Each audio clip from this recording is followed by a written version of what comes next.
Conversation 1. The workshops. Hello, Children's Engineering Workshops. Oh, hello. I wanted some information about the workshops in the school holidays. Sure. I have two daughters who are interested. The younger one's Lydia. She's 4. Do you take children as young as that? Yes, our tiny engineers workshop is for 4 to 5-year-olds. What sorts of activities do they do? All sorts. For example, they work together to design a special cover that goes round an egg, so that when it's inside, they can drop it from a height and it doesn't break. Well, sometimes it does break, but that's part of the fun. Right. And Lydia loves building things. Is there any opportunity for her to do that? Well, they have a competition to see who can make the highest tower. You'd be amazed how high they can go. Right. But they're learning all the time as well as having fun. For example, one thing they do is to design and build a car that's attached to a balloon, and the force of the air in that actually powers the car and makes it move along. They go really fast too. Okay, well, all this sounds perfect. Now, Carly, that's my older daughter, has just had her 7th birthday. So presumably she'd be in a different group. Yes, she'd be in the junior engineers. That's for children from 6 to 8. And do they do the same sorts of activities? Some are the same, but a bit more advanced. So they work out how to build model vehicles, things like cars and trucks, but also how to construct animals using the same sorts of material and technique.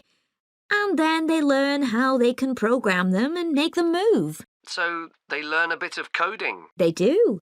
They pick it up really quickly. We're there to help if they need it, but they learn from one another too. Right. And do they have competitions too? Yes. With the junior engineers, it's to use recycled materials like card and wood to build a bridge. And the longest one gets a prize. That sounds fun. I wouldn't mind doing that myself. Then they have something a bit different, which is to think up an idea for a 5-minute movie and then film it, using special animation software. You'd be amazed what they come up with. And of course, that's something they can put on their phone and take home to show all their friends. Exactly. And then they also build a robot in the shape of a human, and they decorate it and program it so that it can move its arms and legs. Perfect. So is it the same price as the tiny engineers? It's just a bit more. £50 for the 5 weeks. And are the classes on a Monday too? They used to be, but we found it didn't give our staff enough time to clear up after the first workshop, so we moved them to Wednesdays. The classes are held in the morning from 10 to 11. Okay, that's better for me actually. And what about the location? Where exactly are the workshops held? They're in Building 10A. There's a big sign on the door. You can't miss it. And that's in Fradston Industrial Estate. Sorry? Fradston. That's F-R-A-D-S-T-O-N-E. And that's in Grassford, isn't it? Yes, up past the station. And will I have any parking problems there? No, there's always plenty available. So, would you like to enroll Lydia and Carly now? Okay. So, can I have your full name?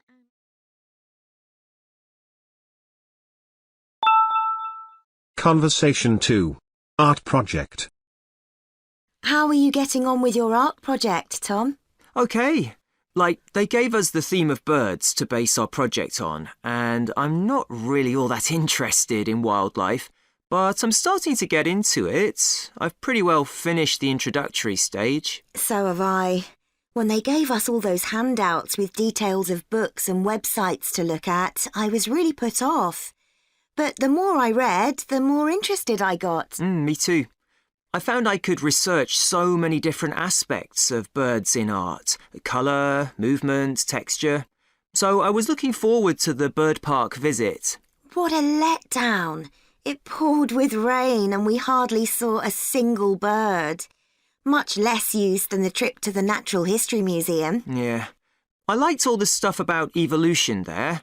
The workshop sessions with Dr. Fletcher were good too, especially the brainstorming sessions. I missed those because I was ill. I wish we could have seen the projects last year's students did. I suppose they want us to do our own thing, not copy.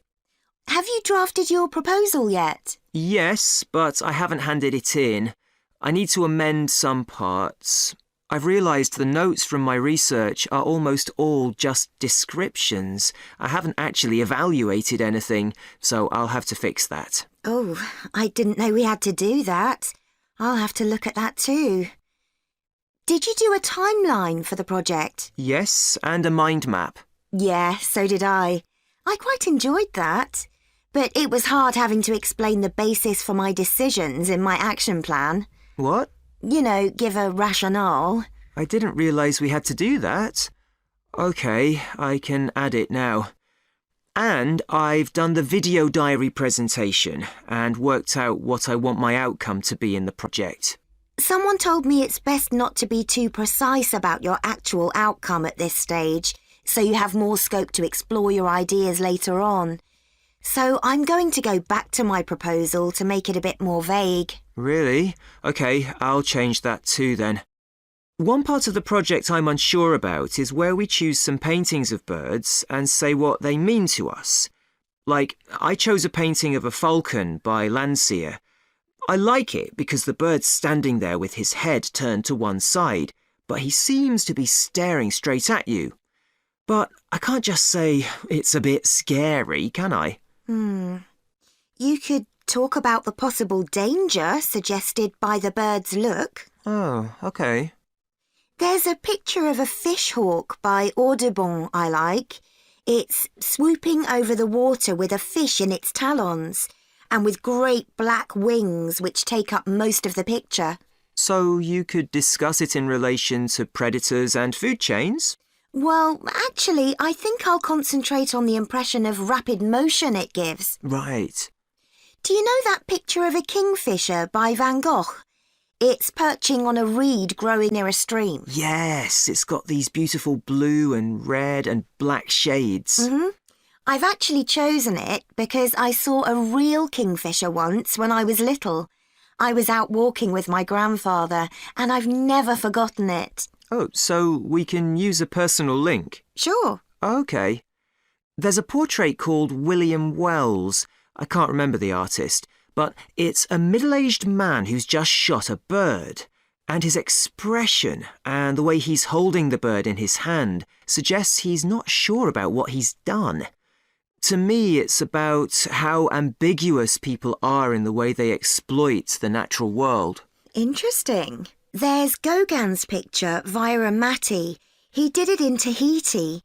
It's a woman with a white bird behind her that is eating a lizard.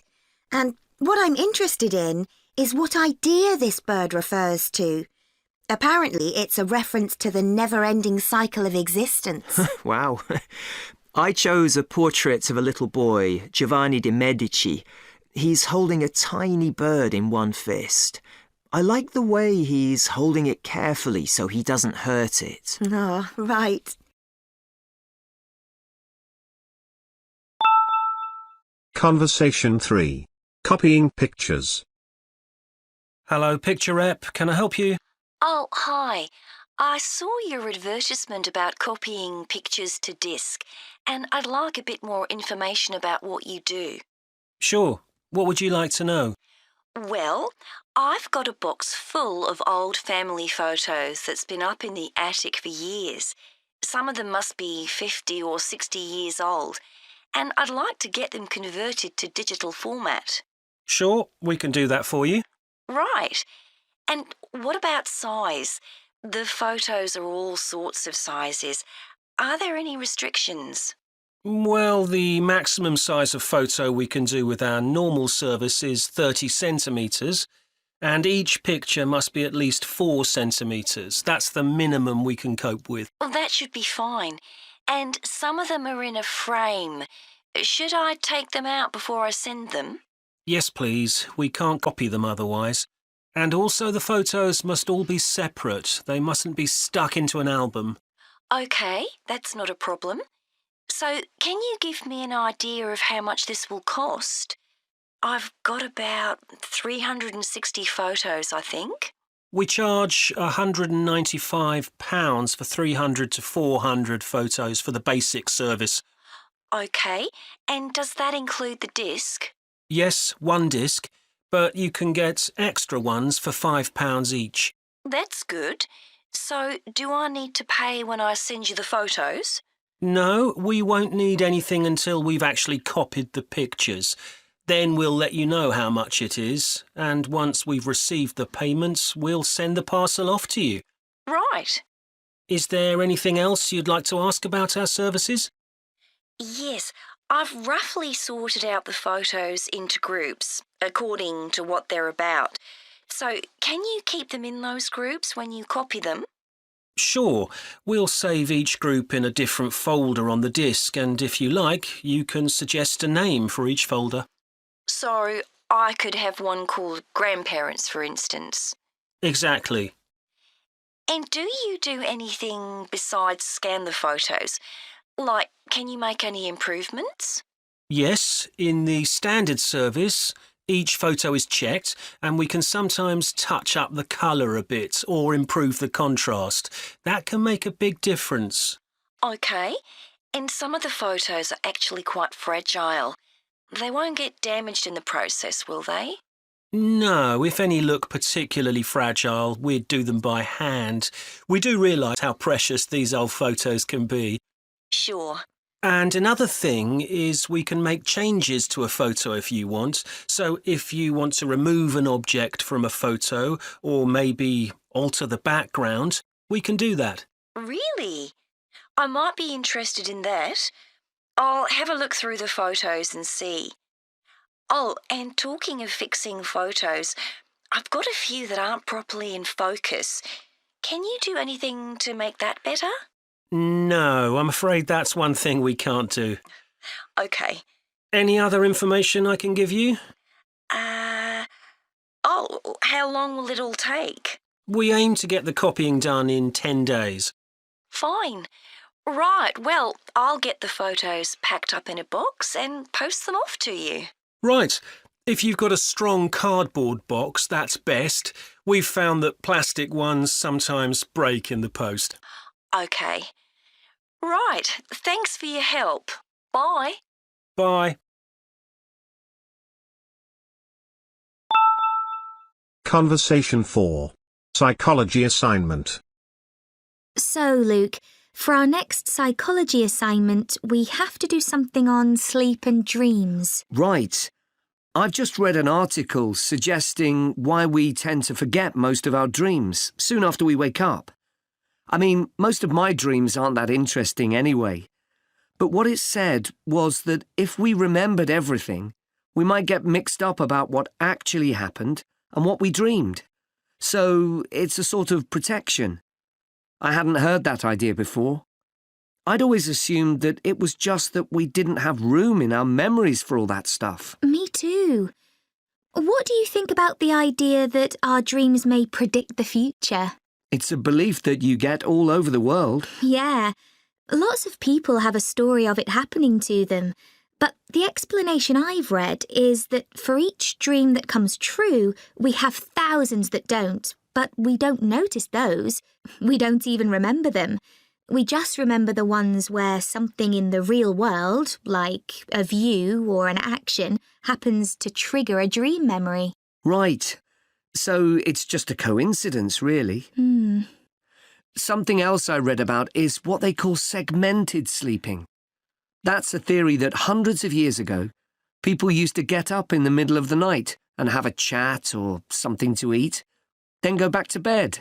So I tried it myself. Why? Well, it's meant to make you more creative. I don't know why, but I gave it up after a week.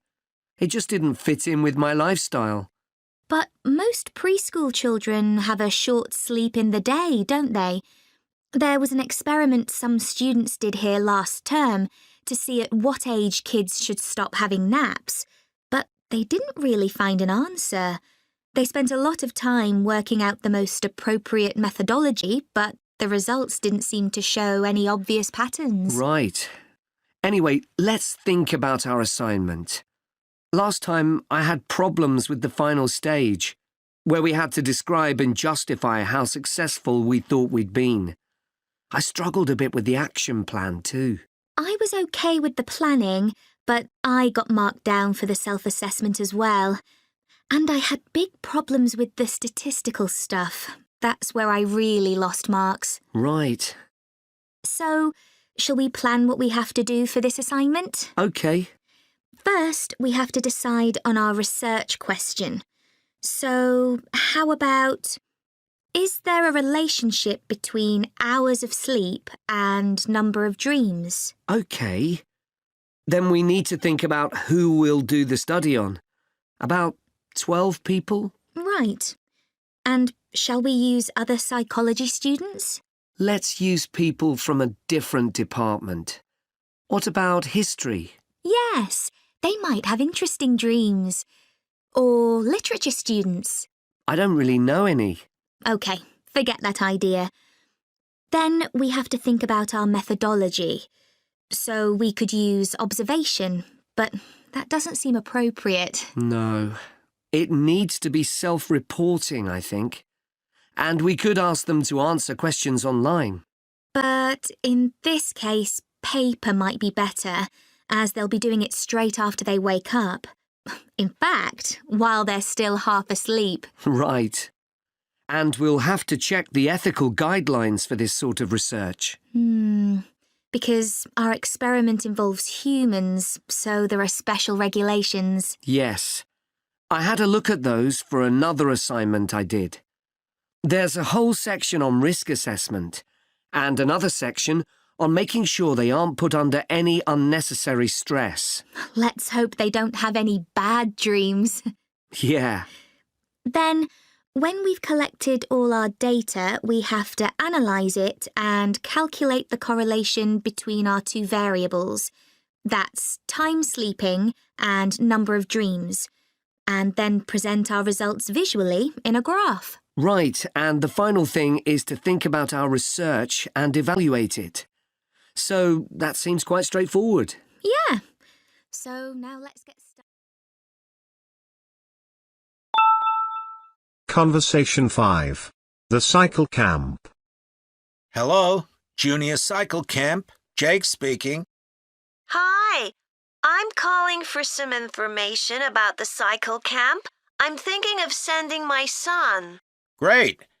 Well, it's held every weekday morning over the summer vacation, and we focus on basic cycling skills and safety. We have 8 levels for children from 3 years upwards. How old's your son? Charlie, he's 7. He can ride a bike, but he needs a little more training before he's safe to go on the road. He'd probably be best in level 5. They start off practicing on the site here, and we aim to get them riding on the road. But first, they're taken to ride in the park, away from the traffic. Right. And can you tell me a bit about the instructors? Well, all our staff wear different colored shirts. So we have 3 supervisors, and they have red shirts. They support the instructors, and they also stand in for me if I'm not around. Then the instructors themselves are in blue shirts, and one of these is responsible for each class.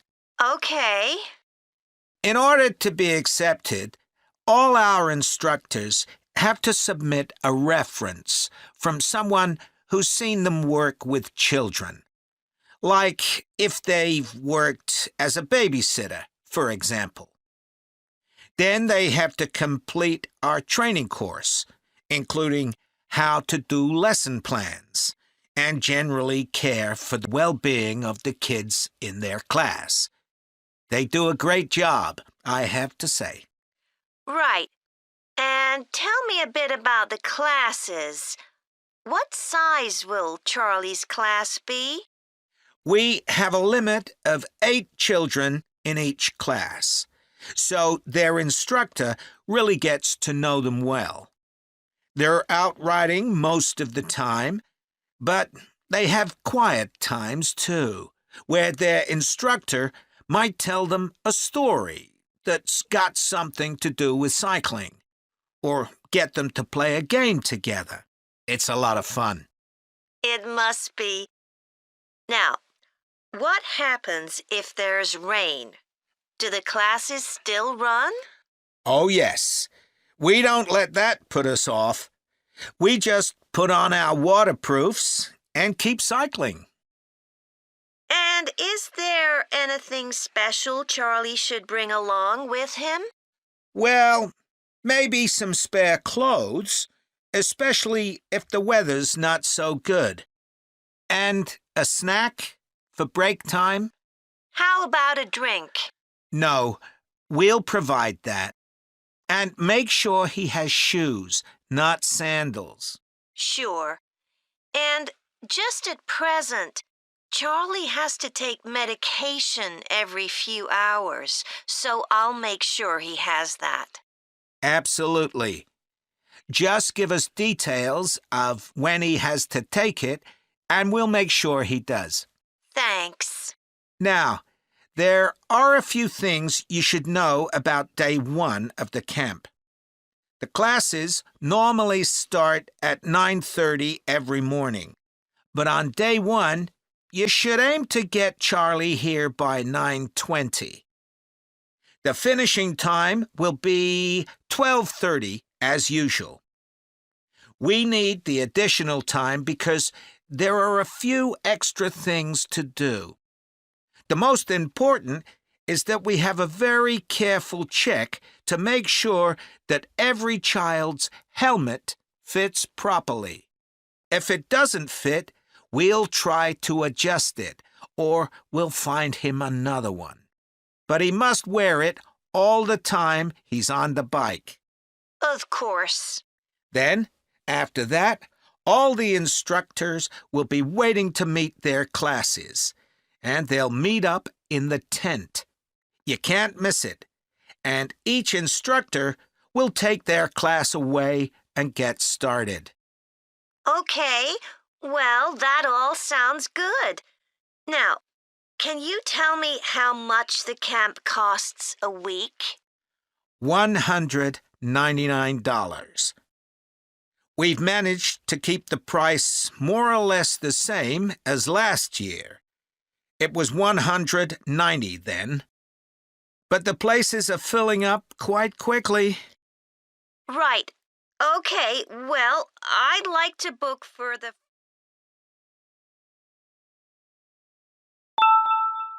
Conversation 6. Diet and obesity. OK, Rosie, shall we try to get some ideas together for our presentation on diet and obesity? Sure. I can talk about the experiment I did to see if people can tell the difference between real sugar and artificial sweeteners. Where you gave people drinks with either sugar or artificial sweeteners, and they had to say which they thought it was? Yeah, it took me ages to decide exactly how I'd organise it, especially how I could make sure that people didn't know which drink I was giving them. It was hard to keep track of it all, especially as I had so many people doing it. I had to make sure I kept a proper record of what each person had had. So, could most people tell the difference? Yeah, I hadn't thought that they would be able to, but most people could. Then there's that experiment I did, measuring the fat content of nuts, to see if the nutritional information given on the packet was accurate. The one where you ground up the nuts and mixed them with a chemical to absorb the fat? Yes. My results were a bit problematic. The fat content for that type of nut seemed much lower than it said on the package. But I reckon the package information was right. I think I should probably have ground up the nuts more than I did. It's possible that the scales for weighing the fat weren't accurate enough too. I'd really like to try the experiment again sometime. So what can we say about helping people to lose weight? There's a lot we could say about what restaurants could do to reduce obesity. I read that the items at the start of a menu and the items at the end of a menu are much more likely to be chosen than the items in the middle. So, if you put the low-calorie items at the beginning and end of the menu, people will probably go for the food with fewer calories without even realising what they're doing. I think food manufacturers could do more to encourage healthy eating. How? Well, when manufacturers put calorie counts of a food on the label, they're sometimes really confusing, and I suspect they do it on purpose, because food that's high in calories tastes better, and so they'll sell more. Yeah, so if you look at the amount of calories in a pizza, they'll give you the calories per quarter pizza, and you think, oh, that's not too bad. But who's going to eat a quarter pizza? Exactly. I suppose another approach to this problem is to get people to exercise more. Right. In England, the current guidelines offer at least 30 minutes of brisk walking 5 days a week. Now, when you ask them, about 40% of men and 30% of women say they do this. But when you objectively measure the amount of walking they do with motion sensors, you find that only 6% of men and 4% of women do the recommended amount of exercise. So you can see why obesity is growing. So how can people be encouraged to take more exercise? Well, for example, think of the location of stairs in a train station. If people reach the stairs before they reach the escalator when they're leaving the station, they're more likely to take the stairs. And if you increase the width of the stairs, you'll get more people using them at the same time. It's an unconscious process and influenced by minor modifications in their environment. Right. And it might not be a big change, but if it happens every day, it all adds up. Yes, but actually, I'm not sure if we should be talking about exercise in our presentation. Well, we've done quite a bit of reading about it. I know, but it's going to mean we have a very wide focus, and our tutor did say that we need to focus on causes and solutions in terms of nutrition. Oh, I suppose so. And we've got plenty of information about that. OK, well, that will be simpler. So, what shall we do now? We've still got half an hour before our next lecture. Let's think about what we're going to include and what will go where. Then we can decide what slides we need. OK, fine.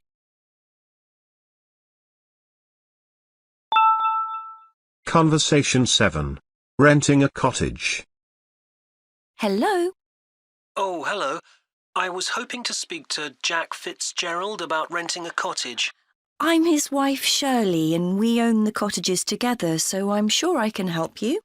Great. My name's Tom. Some friends of ours rented Granary Cottage from you last year and they thought it was great. So my wife and I are hoping to come in May for a week. What date did you have in mind? The week beginning the 14th, if possible. I'll just check. I'm sorry, Tom, it's already booked that week. It's free the week beginning the 28th, though, for 7 nights. In fact, that's the only time you could have it in May. Oh, well, we could manage that, I think. We'd just need to change a couple of things. How much would it cost? That's the beginning of high season, so it'd be £550 for the week. Ah, that's a bit more than we wanted to pay, I'm afraid. We've budgeted up to £500 for accommodation. Well, we've just finished converting another building into a cottage, which we're calling Cherville Cottage. Sorry, what was that again? Cherville. C-H-E-R-V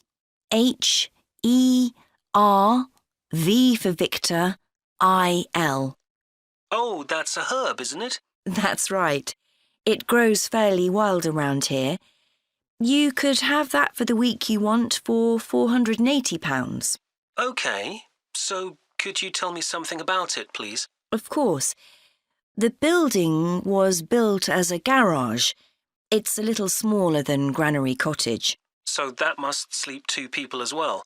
That's right. There's a double bedroom. Does it have a garden? Yes, you get to it from the living room through French doors, and we provide 2 deck chairs. We hope to build a patio in the near future, but I wouldn't like to guarantee it'll be finished by May. OK. The front door opens onto the old farmyard, and parking isn't a problem. There's plenty of room at the front for that. There are some trees and potted plants there. What about facilities in the cottage? It has standard things like a cooker and fridge, I presume. In the kitchen area, there's a fridge freezer, and we've just put in an electric cooker. Is there a washing machine? Yes. There's also a TV in the living room, which plays DVDs too. The bathroom is too small for a bath, so there's a shower instead. I think a lot of people prefer that nowadays anyway. It's more environmentally friendly, isn't it? Unless you spend half the day in it. Exactly. What about heating? It sometimes gets quite cool at that time of year. There's central heating, and if you want to light a fire, there's a stove. We can provide all the wood you need for it. It smells so much nicer than coal, and it makes the room very cosy. We've got one in our own house. That sounds very pleasant. Perhaps we should come in the winter to make the most of it. Yes, we find we don't want to go out when we've got the fire burning. There are some attractive views from the cottage which I haven't mentioned. There's a famous stone bridge. It's one of the oldest in the region, and you can see it from the living room. It isn't far away. The bedroom window looks in the opposite direction and has a lovely view of the hills and the monument at the top. Well, that all sounds perfect. I'd like to book it, please. Would you want a deposit? Yes, we ask for 30% to secure your booking, so that'll be £144. And when would you like the rest of the money? You're coming in May, so the last day of March, please. Fine. Excellent. Could I just take your details so that I can... Conversation 8. Bike sharing schemes. Now that we've done all the research into bike sharing schemes in cities around the world, we need to think about how we're going to organise our report. Right. I think we should start by talking about the benefits. I mean, it's great that so many cities have introduced these schemes where anyone can pick up a bike from dozens of different locations and hire it for a few hours. It makes riding a bike very convenient for people. Yes, but the costs can add up, and that puts people on low incomes off in some places. I suppose so. But if it means more people in general are cycling rather than driving, then because they're increasing the amount of physical activity they do, it's good for their health. OK, but isn't that of less importance? I mean, doesn't the impact of reduced emissions on air pollution have a more significant effect on people's health? Certainly in some cities, bike sharing has made a big contribution to that, and also helped to cut the number of cars on the road significantly. Which is the main point. Exactly. But I'd say it's had less of an impact on noise pollution because there are still loads of buses and lorries around. Right. Shall we quickly discuss the recommendations we're going to make? In order to ensure bike sharing schemes are successful? Yes. OK. Well, while I think it's nice to have really state-of-the-art bikes with things like GPS, I wouldn't say they're absolutely necessary.